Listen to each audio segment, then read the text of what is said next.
Olá, amigos, estamos aqui de novo, em nome de Jesus, para continuar o nosso estudo da Palavra de Deus. E nós começamos o estudo de Gálatas, estudamos o capítulo 1, e nesse momento vamos iniciar o capítulo 2. E vamos sempre orar para que o Espírito de Deus nos dirija, para que a sua palavra seja bem compreendida e introduzida em nossa vida. Bem, nós lemos no capítulo 1 que Paulo, depois da sua conversão em Damasco, ele foi para a Arábia, passou lá 3 anos. Depois disso, ele foi a Jerusalém.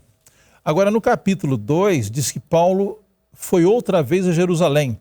Ele diz no versículo 1, depois passados 14 anos, subi outra vez a Jerusalém, com Barnabé, levando também comigo a Tito. Muita atenção para o versículo 2, diz assim, subi devido a uma revelação. Observe, irmãos, que Paulo ele agia dirigido por Deus, não era assim por acaso, não? Ele diz assim, subi devido a uma revelação. E lhes expus o evangelho que prego entre os gentios, mas em particular aos que eram de destaque, para que de algum modo não estivesse correndo ou tivesse corrido em vão. Observem que para que ele foi a Jerusalém? Para que ele foi expor o evangelho para os apóstolos de lá? Simplesmente para que eles trabalhassem em harmonia. Ele foi explicar para ele o que ele estava pregando, né? Então, assim, lhes expus o evangelho que prego entre os gentios, mas em particular aos que eram de destaque, para que de algum modo não estivesse correndo ou tivesse corrido em vão. Então, Paulo ele trabalhava em harmonia com os irmãos, embora ele fosse um homem dirigido por Deus, mas ele não tinha um espírito de independência. Verso 3 diz, mas nem mesmo a Tito, que estava comigo, embora sendo grego, foi constrangido a circuncidar-se. Então, os judeus eles estavam impondo que todo gentio que se convertesse devia ser circuncidado.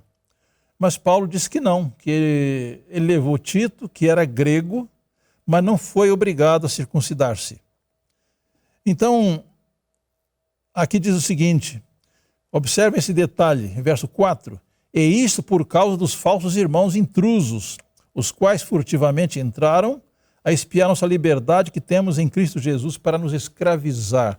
Irmãos, quero chamar a atenção de vocês para esse detalhe. Jesus, quando estava na sua missão, ele era perseguido por pessoas que estavam espionando cada passo que ele dava para denunciá-lo. Paulo passou pelo mesmo problema. Ele diz, falsos irmãos intrusos, os quais furtivamente entraram a espiar a nossa liberdade que temos em Cristo Jesus para nos escravizar. Será que nós temos esse problema hoje também? Algumas pessoas que vivem para fiscalizar a vida alheia, para acusá-lo, para difamá-lo, para destruir a sua reputação. Então aqui o apóstolo Paulo chama de falsos irmãos. Irmãos intrusos que trabalham como espiões. Geralmente a pessoa que é justificada pelas obras, que crê na justificação pelas obras, ela tem esse hábito de fiscalizar a vida alheia para acusá-los. E o verso 5, ele diz, aos quais nem ainda por uma hora cedemos em sujeição, para que a verdade do evangelho permanecesse entre vós. Então, Paulo ele não se deixava influenciar por difamações contra ele, por acusações, não. Ele continuava na sua rota de fidelidade na pregação do evangelho. Agora, no versículo 6, ele diz, ora, daqueles que pareciam ser alguma coisa, quais outrora tenham sido, nada me importa, Deus não aceita a aparência do homem, esses digo que pareciam ser alguma coisa, nada me acrescentaram. Então a pregação de Paulo aos gentios, ele apresentou para os irmãos de Jerusalém, que eram os líderes, e disse que eles não acrescentaram nada, não tinha nada a acrescentar, que era um evangelho completo. Essa é a explicação que Paulo dá aqui, né? E o verso 7 diz, antes pelo contrário, quando viram que o evangelho da incircuncisão me fora confiado, como a Pedro da circuncisão. Interessante que aqui ele fala evangelho da circuncisão e evangelho da incircuncisão. O que quer dizer isto? Paulo ele foi dirigido por Deus para pregar o evangelho aos gentios, que eram incircuncisos. E Pedro foi encarregado por Deus de pregar o evangelho aos judeus que eram circuncidados. Isso é o que Paulo está querendo dizer aqui. Ele diz assim: quando vira que o evangelho da incircuncisão é o evangelho que era pregado aos gentios, me fora confiado, a Paulo, né, como a Pedro da circuncisão. Então, outras versões dizem, Paulo pregava aos gentios e Pedro pregava aos judeus. Verso 8 diz, porque aquele que operou a favor de Pedro para o apostolado da circuncisão, operou também a meu favor para com os gentios. Aqui ele esclarece, né? Então, Deus operou em favor de Pedro na sua pregação para os judeus.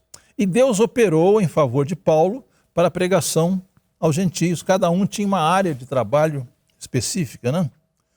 E o verso 9 diz, e quando conheceram a graça que me fora dada, Tiago, Cefas ou Pedro e João, que pareciam ser as colunas, deram a mim e a Barnabé as vestes da comunhão, para que nós fôssemos aos gentios e eles à circuncisão.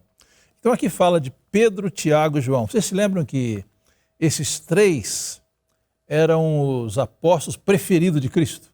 Preferidos nesse sentido. Jesus sempre que ia fazer alguma coisa especial, ele chamava Pedro, Tiago e João.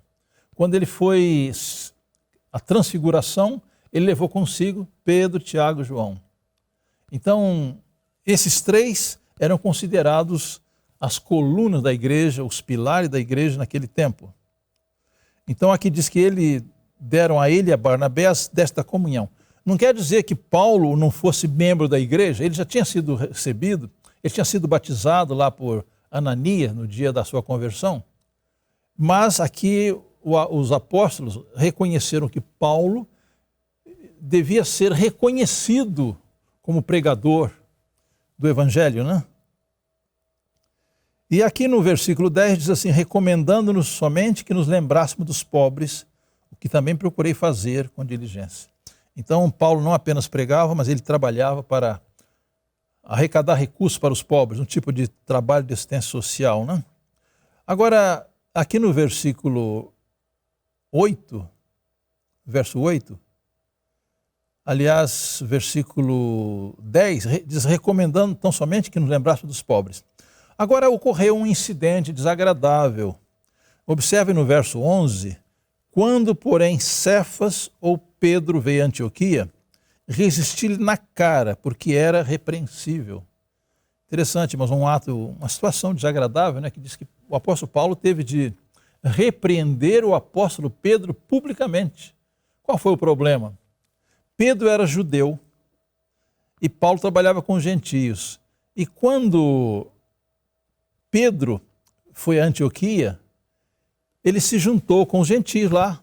Os gentios ficaram contentes com a sua participação, com a sua comunhão. Mas quando vieram os judaizantes de Jerusalém, nós já explicamos no capítulo passado que os judaizantes eram aqueles cristãos que defendiam a prática da lei cerimonial, especialmente a circuncisão. Então, quando Pedro viu que iam chegando aqueles judaizantes de Jerusalém, o que ele fez? Ele deixou os gentios de lado e se uniu com os judeus. Ele mostrou-se volúvel, ele mostrou-se dissimulador, ele mostrou duas faces ao mesmo tempo. E isso causou muita tristeza nos gentios. Por que os gentios perguntavam, por que ele nos desprezou agora e se uniu aos judeus? Então, quando Paulo viu aquilo, disse aqui no versículo 11, quando, porém, Cefas veio a Antioquia, resisti-lhe na cara, porque era repreensível. Verso 12, Paulo explica, pois antes de chegarem alguns da parte de Tiago, ele comia com gentios. Mas quando eles chegaram, se foi retirando e se apartava deles, temendo os que eram da circuncisão. Então, Pedro, ele fracassou ali.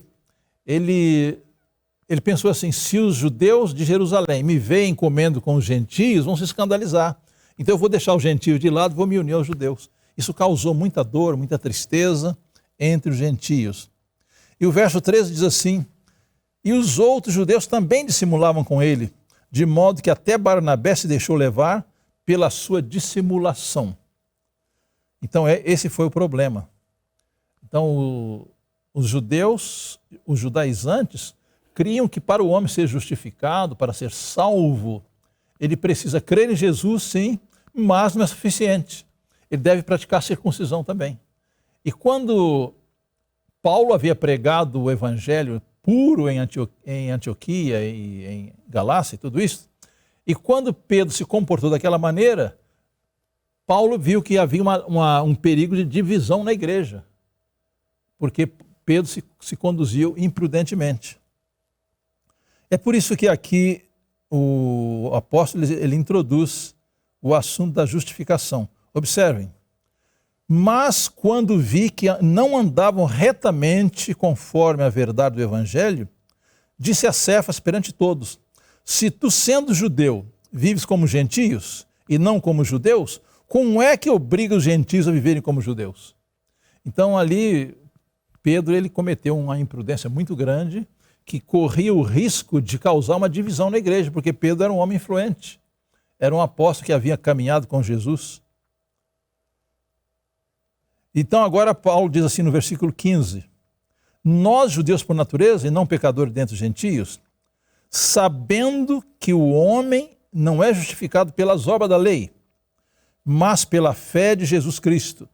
Também temos crido em Jesus Cristo para sermos justificados pela fé e não pelas obras da lei, pois pelas obras da lei nenhuma carne será justificada. Então, irmãos, aqui a carta de Paulo aos Gálatas é uma carta que ela é chamada pelos teólogos de carta da liberdade. É uma carta que centralizada na mensagem da justificação pela fé. Agora, explicando o comportamento de Pedro, que foi equivocado, foi errado, diz a inspiração: quando Pedro posteriormente visitou Antioquia, captou a confiança de muitos por sua conduta prudente para com os conversos gentios. Por algum tempo, ele agiu de acordo com a luz dada pelo céu. Dominou seu natural preconceito até o ponto de sentar-se à mesa com os conversos gentios. Mas quando certos judeus zelosos da lei cerimonial vieram de Jerusalém, Pedro mudou inesperadamente o seu procedimento para com os conversos do paganismo. Alguns judeus também dissimularam com ele, de maneira que até Barnabé se deixou levar pela sua dissimulação. Essa revelação de fraqueza da parte daqueles que haviam sido respeitados e amados como dirigentes produziu dolorosa impressão na mente dos crentes gentios. A igreja foi ameaçada de divisão. Mas Paulo, que viu a subversiva influência do erro praticado para com a igreja pela duplicidade de atitudes por parte de Pedro, reprovou-o abertamente por dissimular assim seus verdadeiros sentimentos. Então, note bem, irmãos, os homens nas mais elevadas posições de responsabilidade estão sujeitos a fraqueza e erro. Não são homens infalíveis. E agora a inspiração continua dizendo: na presença da igreja, Paulo arguiu com Pedro. Graças a Deus que Pedro viu o erro em que havia caído e procurou imediatamente reparar, tanto quanto possível, o mal que causara. Deus, que conhece o fim desde o princípio, permitiu que Pedro revelasse essa fraqueza de caráter, para que o provado apóstolo visse nada a ver em si de que se pudesse gloriar. Interessante, irmãos, que aqui há duas lições muito importantes. Primeiro, para beneficiar o próprio Pedro. Diz que Deus permitiu que ele caísse para que ele não se considerasse melhor que os outros, para que ele não se considerasse superior aos seus colegas do apostolado. E qual outro benefício do seu fracasso lá? Então, diz que Deus viu que no futuro muita gente ia superestimar a pessoa de Pedro e até dizer que ele foi o fundador da igreja e ele era o primeiro papa, né? Deus permitiu que ele caísse para que mostrasse seu fracasso, e até hoje a Igreja Católica considera o Papa como infalível. Mas Pedro, que eles chamam de primeiro Papa, que na realidade não foi, Pedro ele cometeu aquele grande erro, aquele grande fracasso na ocasião que ele visitou Antioquia. Agora, irmãos, vamos considerar bem o verso 16. Paulo já havia dito em Romanos 3:28 que o homem é justificado pela fé sem as obras da lei. E agora aqui Paulo repete a mesma afirmação, sabendo que o homem não é justificado pelas obras da lei. Ou então outra versão diz, o homem não é justificado pela sua obediência à lei. Não é justificado. Nós somos justificados unicamente pela graça de Deus, através da fé. Aqui diz, sabendo que o homem não é justificado pelas obras da lei, mas pela fé de Jesus Cristo. Também temos crido que em Jesus Cristo, para sermos justificados pela fé de Cristo, e não pelas obras da lei, pois pelas obras da lei nenhuma carne será justificada. Então, irmãos, aqui o apóstolo Paulo, ele enfatiza a mensagem da justificação pela fé. Ele diz claramente que ninguém é justificado pelas obras da lei, mas pela fé de Jesus Cristo. Ele diz também, temos crido em Cristo Jesus para sermos justificados pela fé de Cristo, e não pelas obras da lei. E ele enfatiza na parte final, pois pelas obras da lei nenhuma carne será justificada. Alguns irmãos, às vezes, se confundem, dizendo que essa lei que Paulo está mencionando em 16 é a lei cerimonial. É verdade que a prática da lei cerimonial não justifica ninguém, mas, por outro lado, a prática da lei moral também não justifica ninguém. A nossa obediência é fruto da fé. O Espírito de Profecia é muito claro dizendo que não somos salvos pela nossa obediência, porque somos salvos unicamente pela graça. Mas a obediência é um fruto da fé. Embora ela seja importante no processo da salvação, ela não é meritória. Então ninguém recebe crédito ou mérito algum por obedecer à lei de Deus, por obedecer à palavra de Deus. Agora diz a inspiração recente, né? Somos justificados pela fé. A alma que compreende o significado dessas palavras nunca será autossuficiente. Observe que importante, né? Se eu creio que eu sou salvo unicamente pela graça de Cristo, se eu sou justificado unicamente pela fé, eu não vou ter autossuficiência, porque nada que é meu, nada que eu faço, nada que eu possua, nada que eu conheça, me torna melhor que ninguém, ou me torna autossuficiente. Diz, não temos suficiência em nós próprios para pensar que somos alguma coisa. O Espírito Santo é nossa eficiência na obra de edificação do caráter, na formação do caráter segundo a semelhança divina. Quando nos achamos capazes de moldar nossa própria experiência, cometemos um grande erro. Está claro? Repito, quando nos achamos capazes de moldar nossa própria experiência, cometemos um grave erro. Nunca podemos, por nós mesmos, obter vitória sobre a tentação. Observe, queridos irmãos, eu não tenho força em mim mesmo para vencer nenhuma tentação. Só pela misericórdia, pela graça de Deus é que temos poder para vencer o pecado. Mas aqueles que têm uma fé genuína em Cristo serão objeto da atuação do Espírito Santo. A alma em cujo coração mora a fé se transformará num belo templo para o Senhor. Observe, a alma em cujo coração mora a fé se transformará num belo templo para o Senhor. Ele é dirigido pela graça de Cristo. Crescerá na exata proporção em que depender do ensino do Espírito Santo. Então Paulo aqui ele deixa bem claro que o homem é justificado unicamente pela fé, é salvo unicamente pela graça, e nada que ele faça, por melhor que seja, lhe dá mérito para a salvação. Agora, Paulo ele atinge uma outra parte. Há o perigo de alguém que crê que é justificado pela fé, ele relaxar na sua vida religiosa, ser liberal, ser desobediente, ser antinomianista. E Paulo agora procura salvar o crente de outro perigo. Ele diz assim, verso 17, mas se, procurando ser justificado por Cristo, nós mesmos somos também achados pecadores, é porventura Cristo ministro do pecado? De modo nenhum. Então Paulo aqui ele salvaguarda a experiência cristã. Ele diz assim, nós somos salvos unicamente pela graça, justificados unicamente pela fé. Mas essa salvação, E essa justificação não nos dá liberdade para viver em pecado. É o que Paulo diz aqui. Se procuramos ser justificados por Cristo, nós mesmos somos achados pecadores, é porventura Cristo ministro do pecado? De modo nenhum. Então Paulo, ele dirigido pelo Espírito de Deus, é claro, ele salvaguarda o crente de dois perigos. Primeiro, crer que é justificado pelas obras. Esse é um grande erro. Segundo grande erro é crer que aquele que foi justificado pela fé em Cristo, ele pode viver no pecado. Ele fecha a porta para esses extremos, né? Verso 18 diz, porque se torno a edificar aquilo que destruí, constitui-me a mim mesmo transgressor. Agora, o que disse Paulo acerca da sua vida, né?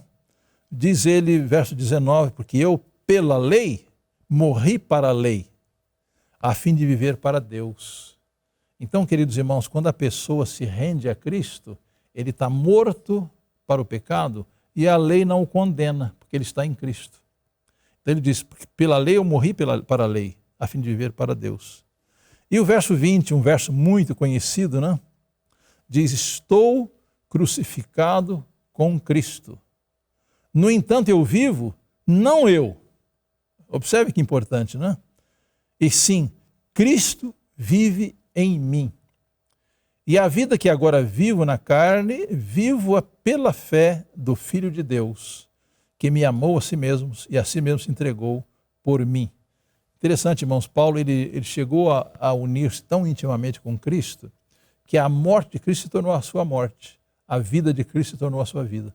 Ele diz assim, agora eu vivo, não eu mais, mas Cristo vive em mim. E a vida que agora vivo na carne, vivo pela fé no Filho de Deus, o qual me amou e se entregou a si mesmo por mim. Agora vamos ver o que diz a inspiração recente. Diz o seguinte, tudo que é bom em homens e mulheres é fruto da operação do Espírito Santo. Podemos dizer assim, irmãos, olha, se vocês veem alguma coisa de bom na minha vida, não é minha, é de Cristo. Se vocês virem alguma coisa de mal, isso é meu. Então, porque para o homem naturalmente produz o mal. Mas quando ele está em Cristo, a vida de Cristo aparece na sua vida. Ele passa a refletir o caráter de Cristo. Então, eu repito o pensamento. Tudo o que é bom em homens e mulheres é fruto da operação do Espírito Santo. Por isso, irmãos, por melhor coisa que a gente faça, por melhor coisa que Deus faça em nós não temos motivo de orgulho, porque é obra de Deus. Eu não tenho de que me orgulhar, dizer, olha, irmão, eu sou muito bom. Nada disso, porque o que aparece de bom na minha vida não é meu, é obra do Espírito Santo. O Espírito nos ensina a revelar a justiça em nossa vida. A maior obra que pode ser feita em nosso mundo é glorificar a Deus, vivendo o caráter de Cristo. Então, queridos irmãos, a nossa existência como pessoas, a nossa existência como crentes, o objetivo é glorificar o nome de Deus. Por isso que Jesus disse aos seus discípulos, né? Glorificai a Deus no vosso espírito, né? Que as vossas obras, boas obras, apareçam diante dos homens, para que glorifiquem o vosso Pai que está nos céus. Então, que boas obras glorificam o Pai que está nos céus? Não são nossas obras, são obras de Cristo em nós, obra do Espírito Santo em nossa vida. Hoje, como no tempo de Cristo, a obra do reino de Deus não se acha a cargo dos que reclamam o reconhecimento e apoio dos dominadores terrestres e das leis humanas, mas dos que estão declarando ao povo, em seu nome, as verdades espirituais que operarão nos que as recebem a experiência de Paulo. E agora Paulo diz, não anulo a graça de Deus, porque se a justiça vem mediante a lei, logo Cristo morreu em vão. Irmãos, essa aqui é uma declaração muito pequena, mas muito ampla. Irmãos, se eu confio que a minha vida de obediência vai me recomendar a Deus, eu estou anulando a graça. Porque eu preciso reconhecer que, de fato, qualquer coisa de bom que apareça na minha vida não é meu, é de Cristo. Então, ele diz assim, se a justiça vem mediante a minha obediência à lei, então para que Cristo? Cristo morreu em vão. Está claro o pensamento? Então, nós precisamos, queridos irmãos, confiar unicamente em Cristo para a nossa salvação. Qualquer confiança em si mesmo é de fato uma blasfêmia, porque nós estamos declarando que a graça de Cristo não é suficiente. Então Paulo diz, se eu confio na minha vida para me recomendar a Deus, eu estou anulando a graça de Deus. É o que Paulo diz aqui no versículo 21. Não anulo a graça de Deus, porque se a justiça vem mediante a fé, mediante a lei, logo Cristo morreu em vão. Então, queridos irmãos, qual era o erro dos cristãos da Galácia? O que é que os judaizantes estavam ensinando? Eles ensinavam o seguinte, que crer em Jesus não é suficiente. Além de crer em Jesus, eu preciso praticar as obras da lei para ser recomendado. Agora, é claro que a pessoa que crê em Cristo, a pessoa que é justificada unicamente pela fé, ela revela o caráter de Cristo e não se confia em si mesma. Então, a obediência em nossa vida é absolutamente necessária, não para justificar-nos, mas a nossa obediência, as nossas boas obras, são evidências de que aceitamos a Jesus pela fé. Então, embora a obediência à lei de Deus seja muito importante, ela não é meritória. Eu não tenho nada a declarar ao Senhor, o Senhor me considera melhor porque eu faço isso, faço aquilo. Não. Então, a obediência é um fruto natural da fé. Então, queridos irmãos, a mensagem da justificação pela fé é uma mensagem simples. Por que a nossa obediência não pode nos justificar? Porque ela é imperfeita. Quando Adão estava no Éden, a sua obediência era perfeita, ele não precisava da morte de Cristo. Do momento que ele pecou, toda a raça humana é pecadora. Então, para sermos aceitos por Deus, pelo Pai, é necessário que nós creiamos em Cristo. Porque Cristo tomou o nosso lugar, a morte que era para mim, a morte eterna que era para mim, ele sofreu no Calvário. E a sua vida perfeita que ele desenvolveu durante 33 anos, ela é colocada na minha conta. Então a minha única esperança de salvação é pela graça, pela misericórdia de Deus, e a minha justificação é unicamente pela fé em Cristo Jesus. Então é uma mensagem vital. Eu não posso ser perdoado, eu não posso ser transformado, eu não posso obedecer à lei de Deus se primeiro eu não sou justificado pela fé. E o apóstolo Paulo diz em Romanos 5:1, justificados, pois, pela fé, temos paz com Deus por meio de nosso Senhor Jesus Cristo. Então, irmãos, essa carta de Paulo aos Gálatas é uma carta chamada de carta da liberdade. Porque quando o homem confia na sua obediência, quando o homem confia nas suas práticas, ele ainda está escravo da lei. Mas quando ele aceita Jesus, ele é perdoado e a sua vida é colocada em harmonia com os mandamentos de Deus. Mas ele obedece não para ser salvo, mas porque já foi salvo pelos méritos de Cristo Jesus. Então essa, queridos irmãos, é uma mensagem muito preciosa, né? Deus em Cristo, ele promoveu a nossa reconciliação. Quando Cristo morreu no Calvário, em nosso lugar, nós fomos reconciliados com Deus. Os nossos pecados foram riscados na cruz, foram cravados na cruz. Então, quando Jesus morreu na cruz, ele morreu em favor de todos os seres humanos. E quando nós aceitamos a Cristo como nosso Salvador pessoal, a morte de Cristo se torna a nossa morte, a vida de Cristo se torna a nossa vida. E nós somos declarados justos unicamente pela fé em Cristo Jesus. A nossa obediência é um fruto dessa conexão com Cristo. No livro Desejado, há um texto muito bonito que diz assim: o homem pecaminoso pode ser justo unicamente quando crê em Deus e mantém vital conexão com Ele. Então, o que nos salva, o que nos capacita a ser perdoados, o que nos capacita a ser obedientes, é unicamente a graça e a misericórdia de Deus. E a nossa batalha é uma batalha de conexão, precisamos estar ligados a Cristo em todo momento. Ele quer fazer de nós representantes seus diante do mundo. E o mundo não é tão impressionado pelo que nós falamos, mas pelo que nós vivemos. E uma pessoa que está conectada com Cristo, ela recebe graça suficiente para fazer a vontade de Deus, para obedecer à lei de Deus, para obedecer à palavra de Deus. Que essa seja a nossa experiência, o nosso testemunho perante o mundo. É o meu desejo. Amém. Se de alguma forma essa mensagem tocou o seu coração, compartilhe com seus amigos e familiares. Deixe o seu like, se inscreva no canal para receber todas as mensagens que ajudarão a edificar a sua vida espiritual. Deus te abençoe sempre.